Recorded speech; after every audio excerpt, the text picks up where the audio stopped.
Boa noite a todos. Casa cheia com esse frio, que delícia, né? Muito bom. Então, nós estamos hoje no capítulo do Ser Perfeitos, que é um dos capítulos que, para mim, particularmente, mais lindos do nosso Evangelho, e que, se a gente estudá-lo, né, devidamente, exatamente a nossa trajetória, é compreender aonde nós precisamos chegar. Muito bem. Então, o verdadeiro espírita é o verdadeiro cristão. Ser espírita é ser cristão. Jesus é o nosso modelo e guia. Ele que deixou todo o ensinamento para a nossa trajetória nessa jornada reencarnatória. Os ensinamentos de Jesus, a lei de amor, as suas parábolas, as bem-aventuranças, né? Falam a mesma linguagem da nossa codificação. A nossa codificação é Kardec. Portanto, o verdadeiro espírito e verdadeiro cristão facilita aos homens a inteligência e a prática da moral do Cristo, dando uma fé sólida e esclarecida àqueles que duvidam e vacilam. Veja, nós estamos falando da moral do Cristo. Jesus veio, ele vivenciou, ele testemunhou, ele praticou, ele deixou aqui para nós as regras da boa conduta e como convivemos uns com os outros, em sociedade, em família. Não é? Então nós temos aqui, né, a prática da moral. A gente precisa compreender o Evangelho, compreender o ensino de Jesus e nos preocuparmos intensamente de viver, de colocar em prática. E a gente fala assim, mas Jesus deixou tantos ensinamentos, e o que a gente faz no nosso dia a dia? Nós estamos realmente nos empenhando para vivermos a prática da moral do Cristo? É isso que ele está falando. E se a gente compreende, né, o que Jesus nos ensinou, o que Kardec codificou, nós vamos ter o quê? Uma fé sólida, a fé inabalável, aquela que lida com a razão, a nossa fé é raciocinada. A gente não compreende os ensinamentos de Jesus em virtude de um medo, por exemplo, de um castigo ou algo parecido. A gente compreende porque é o verdadeiro entendimento, a gente sente isso como uma verdade. É uma fé raciocinada. Qual é a lógica da gente compreender, por exemplo, a reencarnação? Quando a gente pega espíritos que reencarnam em tenridade, por exemplo, 5, 6 anos e tocam partituras de piano. Mas essa criança nunca foi numa escola. Como é que ela toca uma partitura de piano de um Beethoven? Né? O outro dia eu vi um vídeo de um autista cega. Um autista cega, tocando piano. Como é que ela nessa vida aprende para desempenhar esse papel? Qual é a nossa justificativa? Como a gente compreende isso? Se a gente fala com um leigo, por exemplo, ele fala, não tem explicação. Mas na doutrina espírita tem explicação. Nós somos espíritos, estamos jornadeando, estamos reencarnando, saímos desses corpos, retornamos ao mundo espiritual, encarnamos novamente. E aquilo que a cada um de nós apreendeu, vai conosco numa próxima jornada reencarnatória. Então está aí todo o aprendizado de cada um. E por isso que a fé, ela é esclarecida. Aqueles que duvidam e vacilam. Qual é a nossa dúvida? Nós, como cristãos e espíritas, temos alguma dúvida? Nós vacilamos? Quando acontece alguma coisa muito ruim, vamos dizer assim, no nosso universo, no noticiário, a gente fica falando, onde está a justiça de Deus? Será que a gente faz isso? Quando morre uma criança, desencarna uma criança, a gente questiona onde estava Deus. Quando a gente vê as guerras, a gente questiona onde está Deus. Como é a nossa fé? Qual é a nossa crença? A gente vacila? A gente duvida? Muito bem. Muitos, entretanto, dos que acreditam nos fatos das manifestações, não lhes apreendem as consequências nem o alcance moral, ou, se os apreendem, não os aplicam a si mesmos.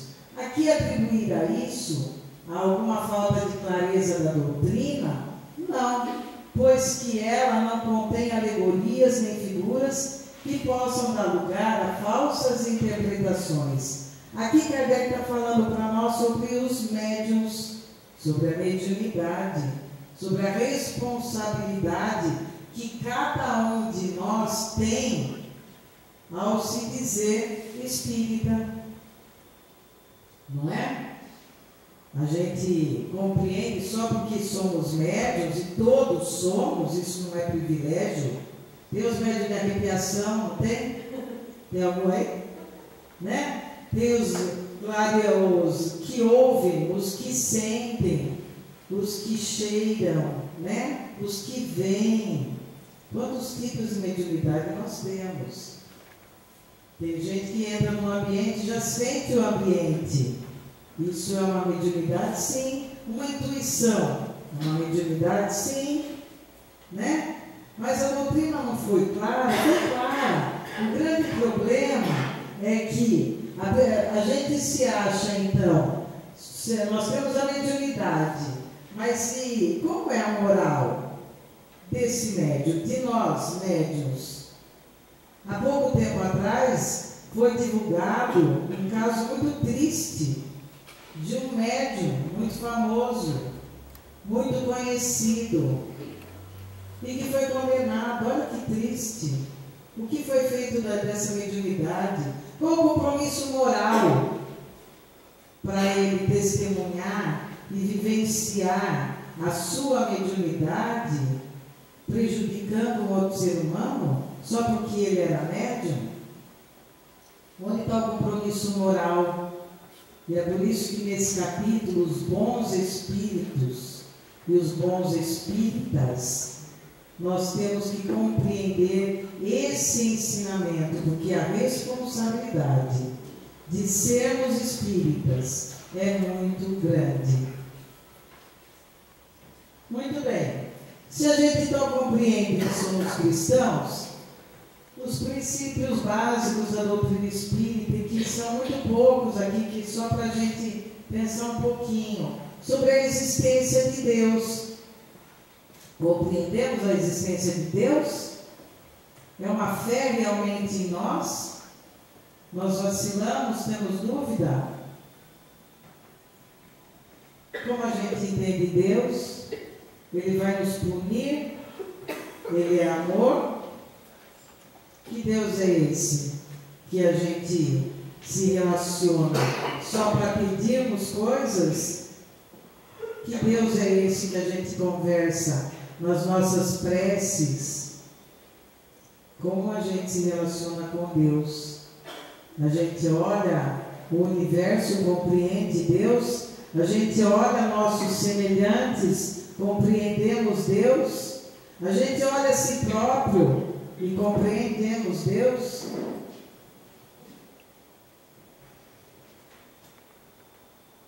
Kardec vai falar sobre a existência e a sobrevivência do espírito. Nós somos espíritos, sairemos desses corpos, continuaremos no mundo espiritual, como eu já falei, retornaremos num corpo novo, vamos ter novas experiências, vamos viver outras possibilidades. Nós compreendemos isso. A gente acorda compreendendo que somos espíritos, ou a gente acorda já sabendo da matéria que somos? Quanto nós alimentamos do espírito para sermos bons espíritas? Quanto a gente se preocupa com isso no nosso dia a dia? Quanto a gente se empenha para tornar isso a nossa verdade? A reencarnação, princípio básico da doutrina espírita. Quando a gente compreende, a vida passa a ter tanto sentido, passa a ter um significado tão grandioso. Quando a gente recebe mensagens de uma psicografia, por exemplo, os espíritos se comunicando, falando como foi o desencarne, o que eles sentiram, quem recebeu no mundo espiritual, como é o mundo espiritual. Tem gente que fala assim, ninguém voltou de lá para contar. Voltou sim, muita gente volta de lá para contar. Através desse trabalho da psicografia, nós temos o conhecimento e informações belíssimas do mundo espiritual. E em virtude disso, a gente teme a morte? A gente se apavora diante da morte? A gente não aceita a morte de entes queridos, principalmente? Nesse momento a gente se revolta com Deus, por exemplo, ou a gente a aceita porque compreendeu a reencarnação? Qual é o nosso comportamento como bom espírito? A pluralidade dos mundos habitados é o princípio da doutrina espírita. Olha esse universo, olha a grandeza do nosso mundo. Como é que poderia haver a vida apenas aqui no nosso planeta Terra? Que a hora que sai o satélite do planeta Terra, a última palestra, eu passei o vídeo do micro ao macrocosmo, e quem não assistiu, assista pelo YouTube. Um vídeo do micro ao macrocosmo. A hora que está lá em cima, o planeta Terra é menos do que um grão de areia. E como é que tem vida só aqui na Terra? Ou nós é que desconhecemos outras formas de vida para que esses outros planetas também sejam habitados. Nós desconhecemos muito do nosso universo.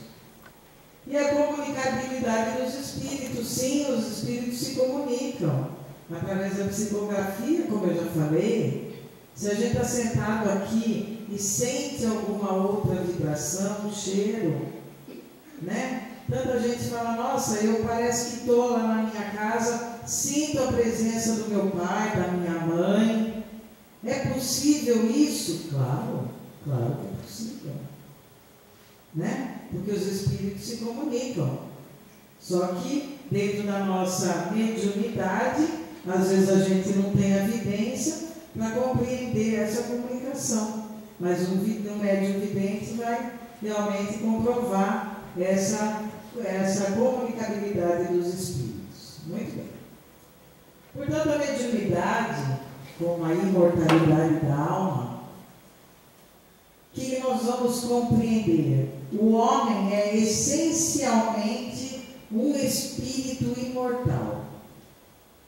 Somos espíritos imortais nos corpos em que estamos. Com o espiritismo, o que era uma questão de fé passou a ser um fato comprovado. Como que a gente pode imaginar as experiências que cada um vivencia e de repente a gente sai, morre, e o que ficou para os nada? Não sobra nada. Será que a gente compreende a doutrina materialista que nada sobrevive depois da matéria, a nossa razão não consegue conceber. A gente precisa compreender o significado da vida e o sentido de tudo aquilo que cada um de nós vive. E para compreender isso, a vida tem que continuar. Ela não pode ter um fim. Então somos eternos, né? Os mortos são criaturas humanas desencarnadas, todavia completamente vivos. E tem gente que tem medo dos mortos. Olha isso. Foi minha mãe, foi meu pai, foi meu irmão. Como é que a gente vai ter medo disso, gente? Eles estão nos corpos espirituais. Continuam no mundo espiritual, que é uma outra dimensão desse nosso universo. Então eles estão vivos. Tanto que temos relatos de muitos que quando eles acordam no mundo espiritual, eles relatam que o corpo é o mesmo que eles tinham. Então eles nem conseguem perceber que morreram, porque parece que está tudo igual. E se não tinha compreensão da continuidade da vida, eles realmente têm essa dificuldade de perceber que eles estão no corpo espiritual. Muito bem. Então o homem, quando desencarna, guarda as suas características, nem melhor nem pior do que era quando se achava na carne. Ah, só porque ele desencarnou ele ficou melhor? Ele virou santo? Seria justo? Seria correto isso? A lei faria sentido? Só porque morreu ficou bom? Uma pessoa que realmente não conseguiu as melhores qualidades aqui em vida? Não. Então, a hora que a gente desencarnar, nós vamos sair exatamente com tudo aquilo que a gente conseguiu de bagagem do espírito. Tudo aquilo que a gente conseguiu de virtudes, valores, sabedoria e nossas imperfeições ainda. Nossas limitações. E vamos falar mais hoje disso. Muito bem. O princípio elementar de toda doutrina espiritualista, o Espiritismo comprova, sem dogmas, sem mistérios, racionalmente, a sobrevivência do espírito é uma questão de raciocínio, de lógica. Até as tribos primitivas faziam rituais em homenagem às divindades, aos espíritos. A crença na continuação da vida está dentro de cada um de nós. Porque daí a nossa vida faz sentido, o sofrimento faz sentido, a dor faz sentido, e tudo passa a fazer sentido. Muito bem. A mediunidade, então, uma fala de Joana de Ângeles, que é a mentora do Divaldo Pereira Franco, né? A mediunidade que enfloresce em tua alma é a concessão da vida para a regularização dos velhos débitos para com a vida. Pelo bem que faças, lentamente, sairás do pantanal do desequilíbrio, onde o passado te precipitou. Considera a mediunidade como meio de sublimação. Então, o que ela está falando para nós? Joana de Ângeles. Mediunidade não é privilégio. Mediunidade não é uma estrela. Mediunidade é um compromisso, é um comprometimento. Estamos aqui para nos acertar com a lei divina e através da mediunidade nós temos essa oportunidade de regularizar nossos velhos débitos para com a vida. A mediunidade nos proporciona oportunidade de trabalho no bem, na caridade, no amor e trabalho sério, compromisso, dedicação. Quantos médiuns, né, se empenham, se dedicam, se doam para vivenciar a sua mediunidade, mas porque eles foram privilegiados, não. Não existem privilégios, existe compromisso, existe responsabilidade, existe tudo aquilo que a lei nos proporciona de ir e vir, de débito e crédito, de acertar e de errar, de causa e efeito, não é? Muito bem. Portanto, precisamos conhecer a origem, a natureza do que somos como espíritos. Fomos criados simples e ignorantes, todos da mesma forma. Através das jornadas reencarnatórias, fomos adquirindo vivências, experiências, acertando, errando, porque a vida é altamente pedagógica. Ninguém falou que a gente reencarna aqui só para acertar. Muito pelo contrário. A gente acerta, a gente erra, a gente acerta. E assim a gente aprende. E assim a gente se transforma para sermos o quê? Bons, seguindo os passos do Cristo, quando a gente compreende. E a doutrina espírita, ela é fantástica quando ela traz essa bagagem de conhecimento para cada um de nós. Ela nos traz essa riqueza de informações que nos encanta e nos esclarece, para que isso possa ser para nós o nosso objetivo de vida, né? A nossa busca existencial. Muito bem. Então, é universal o conhecimento de que o Espírito engloba qualidade e potenciais que necessitam ser conhecidos e, obviamente, despertados a fim de se tornarem úteis na caminhada. Nós temos um mundo de talentos potenciais, porque o universo é rico em possibilidades. Mas cada um de nós, as escolhas. Quais escolhas a gente faz diante da nossa jornada? Nessas escolhas, nós vamos conhecendo mais nossos potenciais e nossos talentos e nossas imperfeições, né? Quando a gente fica conhecendo, quando a gente faz essa busca, segundo Sócrates, para cada um de nós, não conhece-te a ti mesmo, é um trabalho de autoobservação. Nós não temos que ficar vigiando a vida do Pedro, do Evandro, da Francisca que ganha a bicicleta, né? Nós não podemos ficar perdendo tempo na vida procurando ver a vida do outro.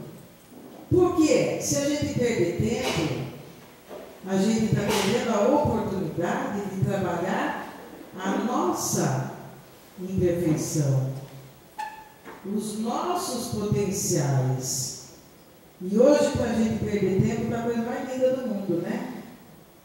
As redes sociais que cantam aí e tomam tanto tempo do nosso tempo, né? Não produzindo em nós nenhum benefício de transformação, nem de autorreflexão, nem de reconhecimento, para que a gente pudesse estar promovendo em nós algum tipo de transformação.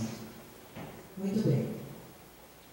Portanto, Kardec, ele vem falar para nós, o Espiritismo não veio para granjear adeptos e fechá-los dentro de igrejas, de templos, mas sim para revelar ao ser humano sua natureza ampla e profunda, para que possa compreender a sua origem e o seu destino, facultando-lhe a capacidade de administrar sua vida com sabedoria, vindo a se tornar um homem de bem, útil e fraterno à sociedade da qual participa. Então veja, o Espiritismo, com toda a sua doutrina, traz para nós esse conhecimento. Nós não estamos aqui fechados dentro de um templo.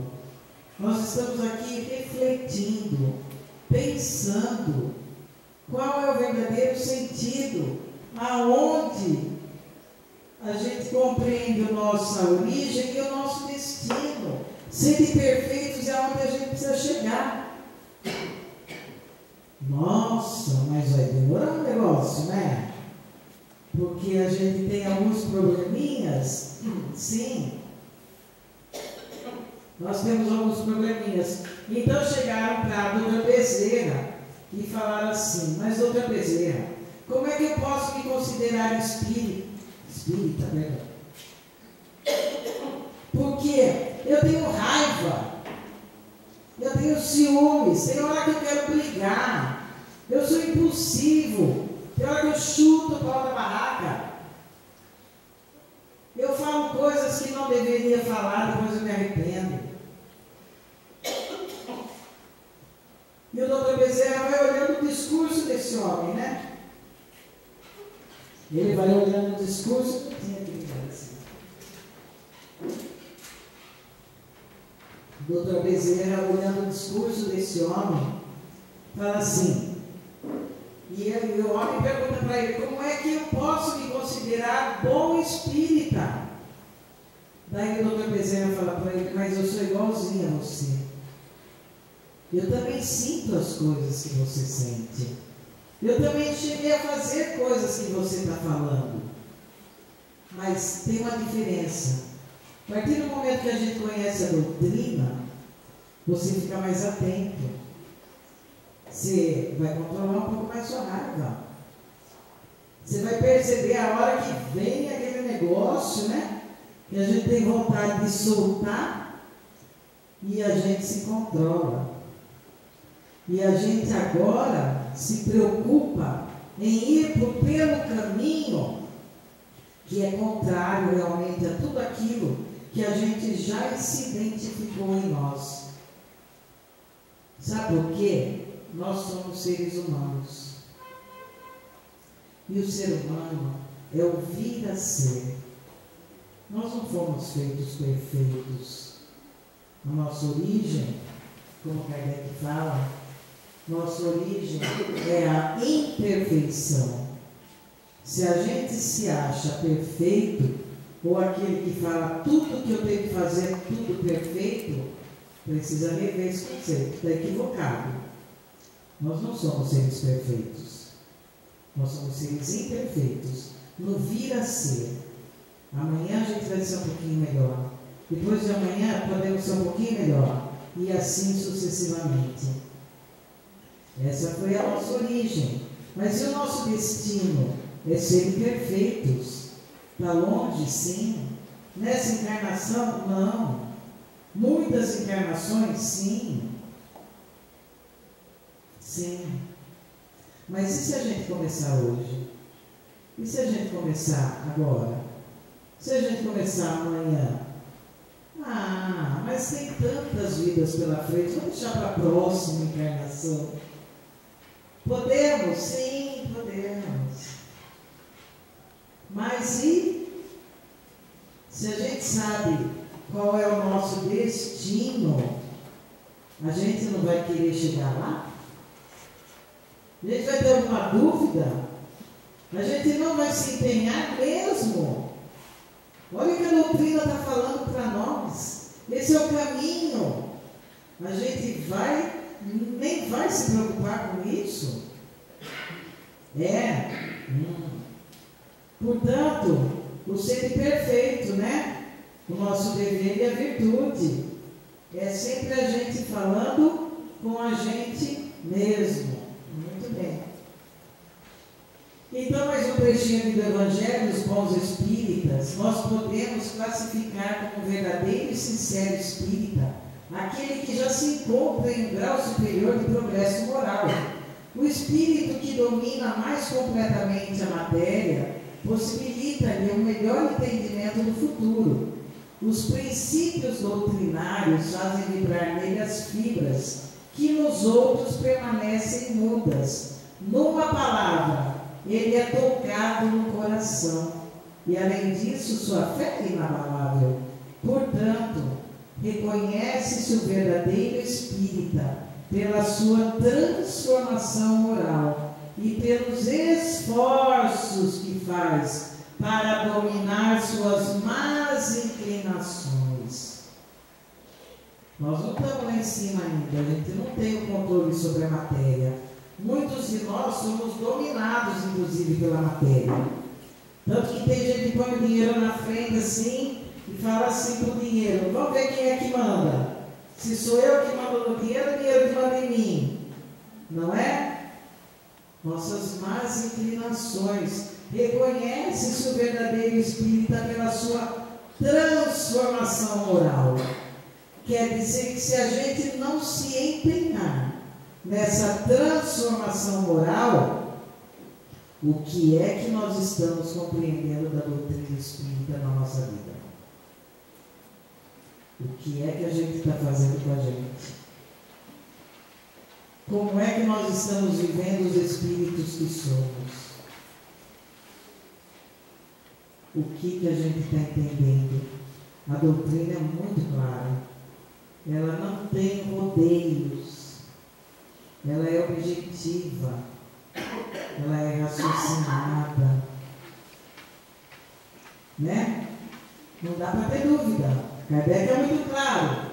Né? Então, se eu tenho um esforço para dominar a minha má inclinação, esse é o nosso esforço, sim.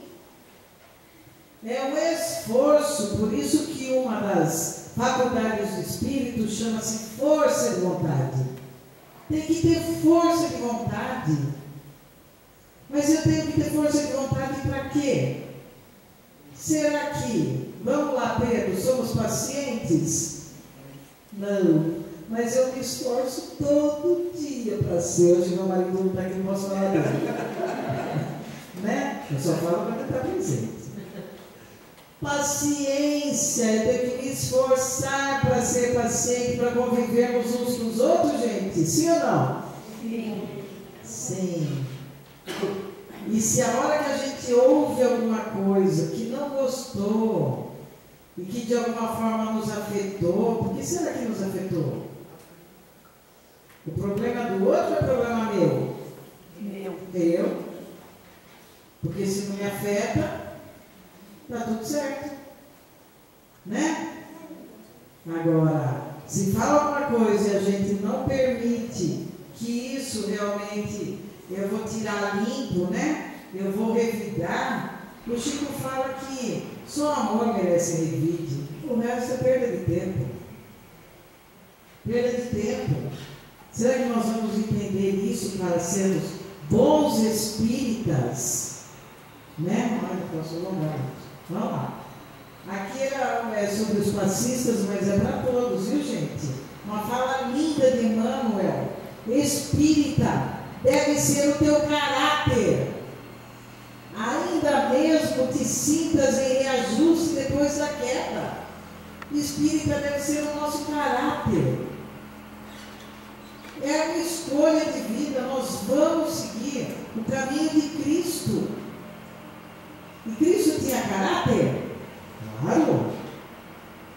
Não é? E nós? Espírita deve ser o teu caráter, ainda mesmo te sintas em reajuste. Depois da queda nós caímos. Meu Deus, eu sabia que não devia ter feito isso. Eu caí. Levanta e segue.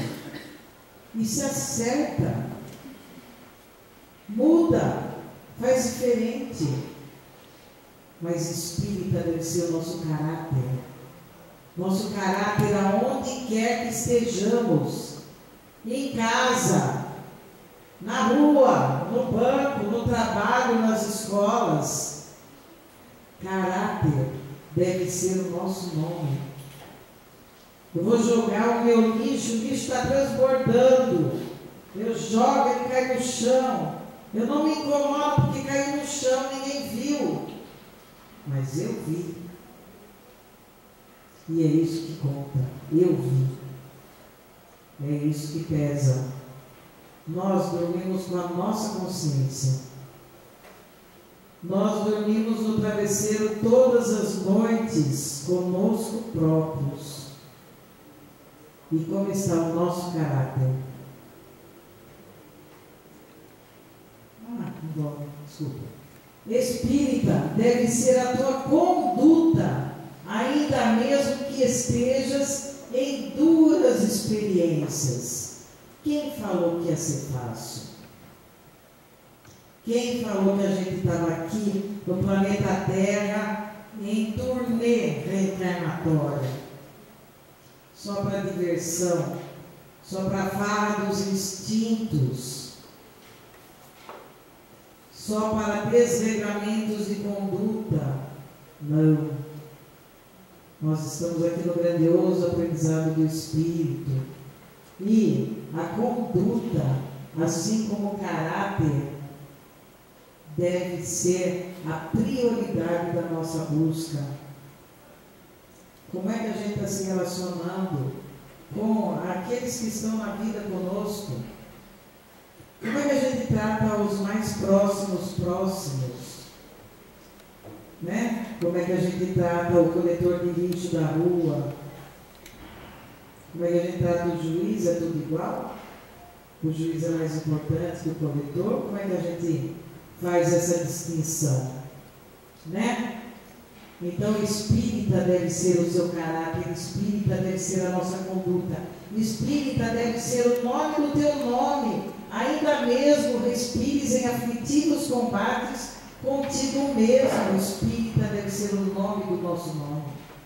Olha, não pode ser só um rótulo. Qual a sua religião? Qual a sua religião? Eu sou espírita. Qual é o nosso exemplo?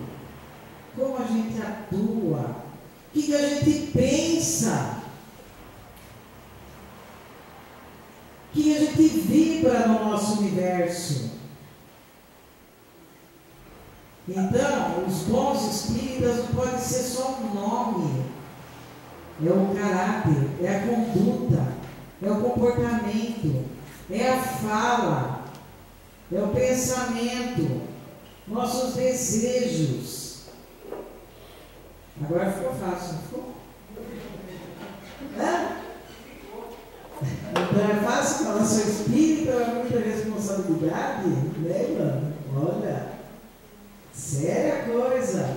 Então, espírita deve ser o nome do teu nome, porque é esse nome que está em nossa alma. Não está no nosso RG, está na nossa vibração, está na nossa atuação. Muito bem. Portanto, encerrando aqui, nossa querida Joana de Ângeles e Divaldo, se viveres assim na consciência da imortalidade da sua essência divina, quando chegar o último dia desse corpo aqui na Terra, verás que a luta nunca foi contra o outro. O tempo inteiro foi entre você e você mesmo. O maior desafio da criatura humana é a própria criatura humana. Né? Então a gente acha que está em guerra com nossos irmãos, nosso marido, nossa esposa, temos problemas com os nossos filhos? Não. A nossa luta sempre foi e sempre vai ser conosco próprios. É uma luta interna, é uma luta de busca e reconhecimento das nossas imperfeições, das nossas limitações, de tudo aquilo que a gente precisa transformar, e de tudo aquilo que a gente precisa se empenhar realmente para ser melhor.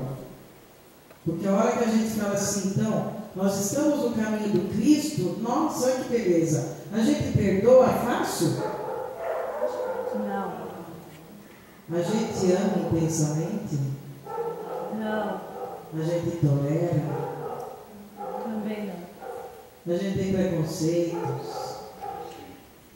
A gente tem virtudes também, né? Não podemos falar só das imperfeições, né? Não podemos sair da palestra hoje depressivo, né? A gente tem que sair animado, o Evangelho é animador, porque nos mostra o caminho. Se a gente até hoje não percebeu isso, vamos perceber daqui para frente. Toda hora, todo dia é um novo recomeço. Chico fala isso.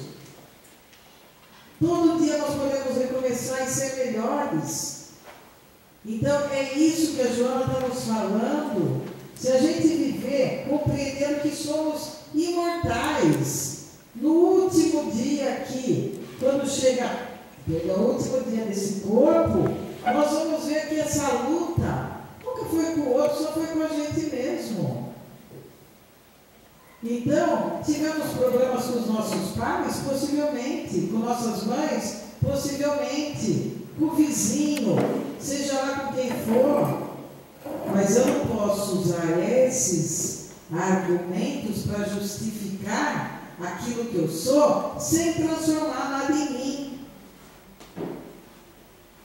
A minha luta sempre foi comigo mesmo.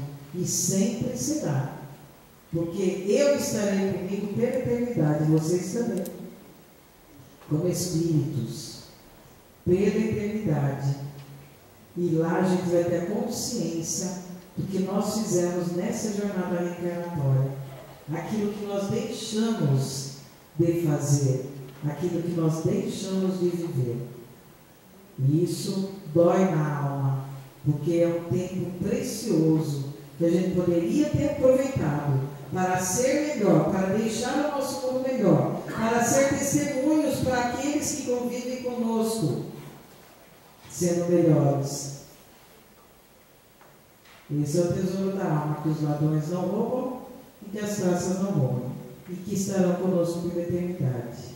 Então, é a luz do ensinamento de Jesus para nós, os bons espíritas, que consigamos ter uma reflexão sobre esse Evangelho dessa noite, para que a gente possa realmente transformar isso tudo na nossa vida e na vida daqueles que convivem conosco. Tudo bem?